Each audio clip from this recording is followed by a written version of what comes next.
When Daniel Moore arrived at the K9 Rehabilitation Center, hidden deep in the forests of northern Oregon, he was not looking for a miracle.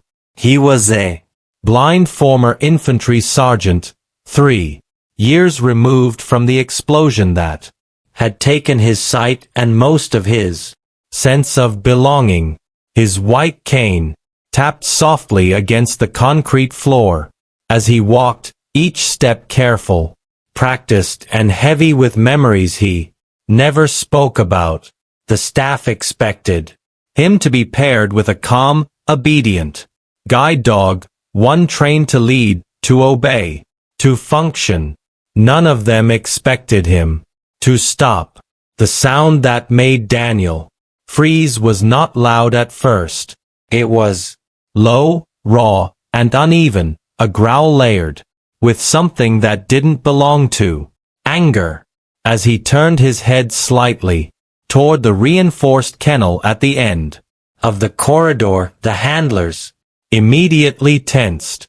Inside was Atlas, a retired police dog with a history no one liked to discuss.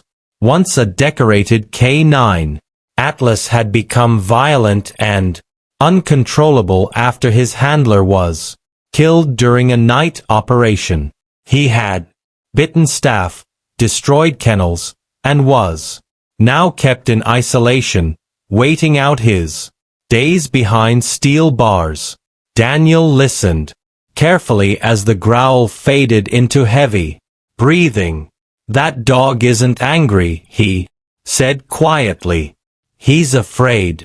The handler tried to move him along, but Daniel refused. Something about the dog's breathing felt painfully familiar. It reminded him of the nights after the blast when he would wake up gasping, convinced he was still trapped under rubble, calling out for men who would never answer. When Atlas sensed Daniel standing there, the dog's pacing slowed. The snarling stopped.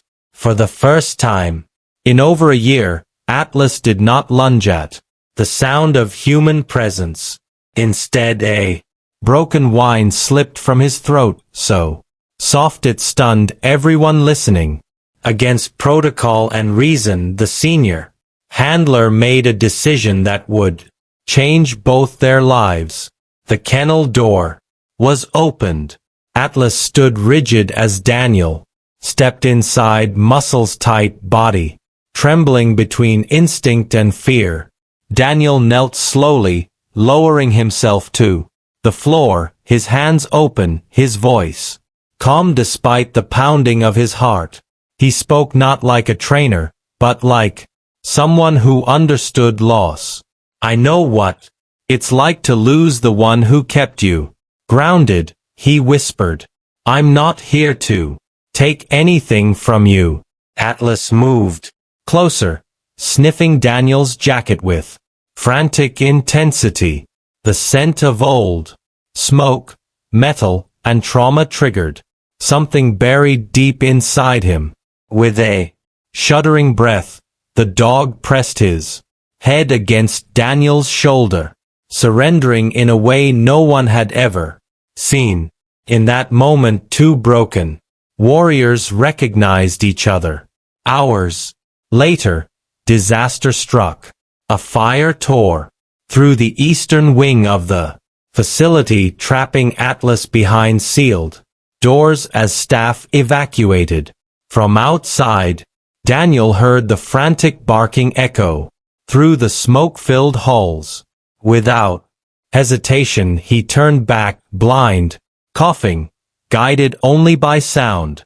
He followed Atlas's voice through flames and falling debris. When Daniel finally reached the kennel and forced it open, Atlas did not run. He pressed his body against Daniel's side and guided him out, shielding him from danger, becoming the eyes Daniel no longer had. Firefighters pulled them into the open air just as the roof collapsed behind them. Atlas refused to leave Daniel's side, trembling with exhaustion, but unwavering. By morning, the dog once labeled dangerous was reclassified as a hero. Today Atlas walks beside Daniel as his guide and guardian, no longer defined by his past, no longer alone. They did not heal each other completely, but together they learned how to live.